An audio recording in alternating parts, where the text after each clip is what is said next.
નમસ્કાર. આજના આ ખાસ વિશ્લેષણમાં સ્વાગત છે.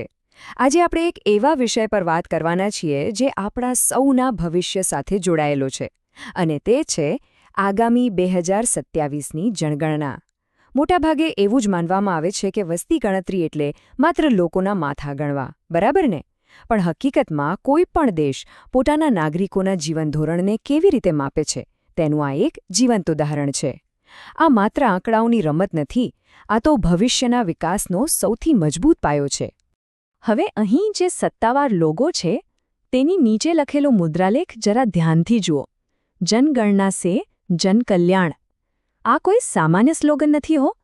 આ આખા ડેટા કલેક્શન પ્રોજેક્ટનો મુખ્ય ઉદ્દેશ્ય છે. દેશના છેવાડાના માનવી સુધી પાયાની સુવિધાઓ ખરેખર પહોંચી રહી છે કે નહીં તે આ માહિતી જ નક્કી કરવાની છે.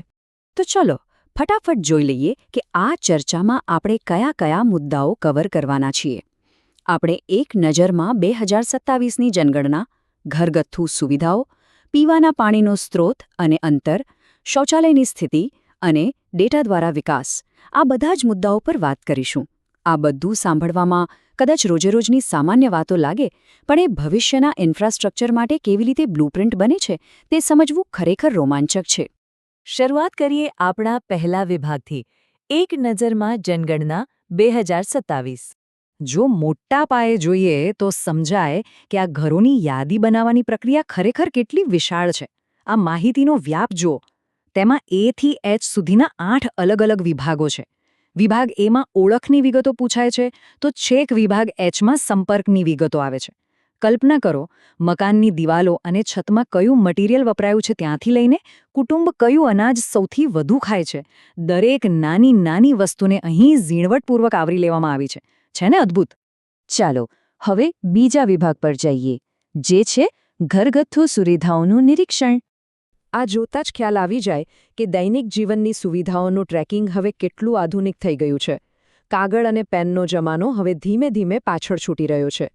અહીં જનગણનાનું ડિજિટલ સ્વરૂપ દેખાઈ રહ્યું છે. હવે ગણતરીકારો ઘરે ઘરે જઈને સીધા જ આ વિશિષ્ટ મોબાઈલ એપ્લિકેશનમાં જવાબો નોંધશે. આનો સૌથી મોટો ફાયદો એ છે કે ડેટા સંગ્રહની આખી પ્રક્રિયા એકદમ સચોટ અને સુપરફાસ્ટ બની જશે. હવે થોડા માઇક્રો લેવલ પર જઈએ.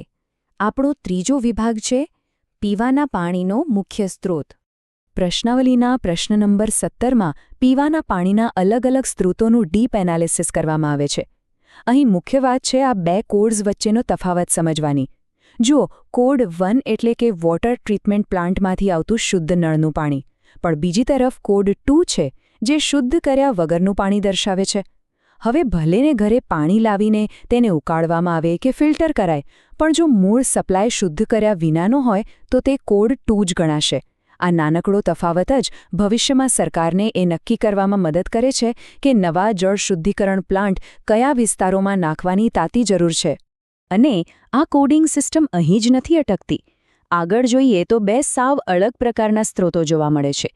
એક બાજુ ટ્યુબવેલ અથવા બોળકુવા જેવા એન્જિનિયર્ડ સ્ત્રોત છે જેને કોડ 5 આપવામાં આવ્યો છે, અને તેની જ સામે જંગલના ઝરણા જેવા સંપૂર્ણપણે કુદરતી સ્ત્રોતોને કોડ 6માં મૂકવામાં આવ્યા છે.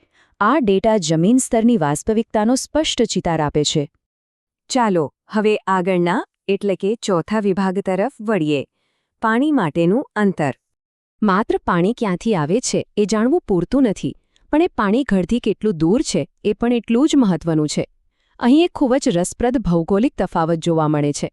સરકારી ચોપડે પરિસરની નજીક હોવાનો અર્થ શું થાય? જો શહેરી વિસ્તાર હોય અને પાણીનો સ્ત્રોત 100 મીટરની અંદર હોય તો જ તેને નજીક ગણાય. પરંતુ ગામડાઓ માટે આ જ અંતર 500 મીટરનું રાખવામાં આવ્યું છે. આ દર્શાવે છે કે નીતિઓ ઘડતી વખતે શહેર અને ગામડાની અલગ અલગ વાસ્તવિકતાઓને ધ્યાનમાં લેવામાં આવે છે. આગળનો મુદ્દો જાહેર સ્વાસ્થ્ય માટે સીધો અને અત્યંત મહત્વનો છે.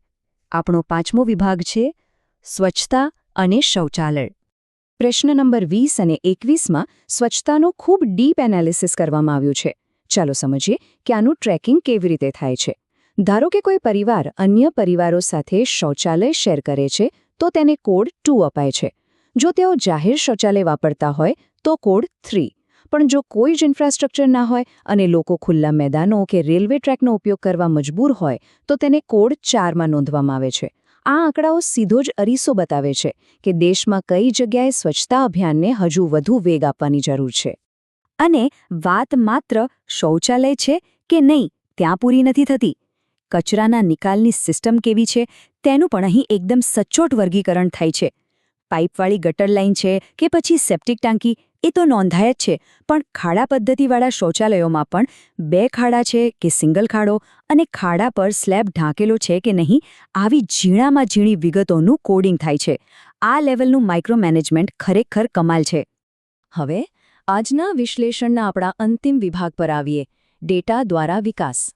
અત્યાર સુધી આપણે આ જેટલી પણ વિગતો જોઈ તેને એકસાથે જોડીએ તો આછી કવાયત પાછળનો અસલી હેતુ સમજાય છે. તો ચાલો અંતે ફરી એ જ મૂળ મંત્ર તરફ પાછા ફરીએ, જનગણના સે જનકલ્યાણ. જરા વિચારો, જો પ્રશ્નાવલીમાં ટીક કરવામાં આવતો એક સામાન્ય કોડ 1 કે કોડ 4 રાષ્ટ્રના ભવિષ્યની દિશા નક્કી કરી શકતો હોય, તો આજે ભેગો કરવામાં આવતો આ ડેટા આવતીકાલના ભારતનું કેવું ચિત્ર ઊભું કરશે? આ માત્ર કાગળ પર નોંધાયેલા આંકડા નથી, આ તો દેશના વિકાસની ચાવી છે. તો વિચારવા જેવી બાબત એ છે કે એવી બીજી કઈ વિગતો હોઈ શકે જે આવનારા સમયમાં આ વિકાસની બ્લુપ્રિન્ટને વધુ મજબૂત બનાવી શકે. આજના આ વિશ્લેષણમાં જોડાવા બદલ ખૂબ ખૂબ આભાર.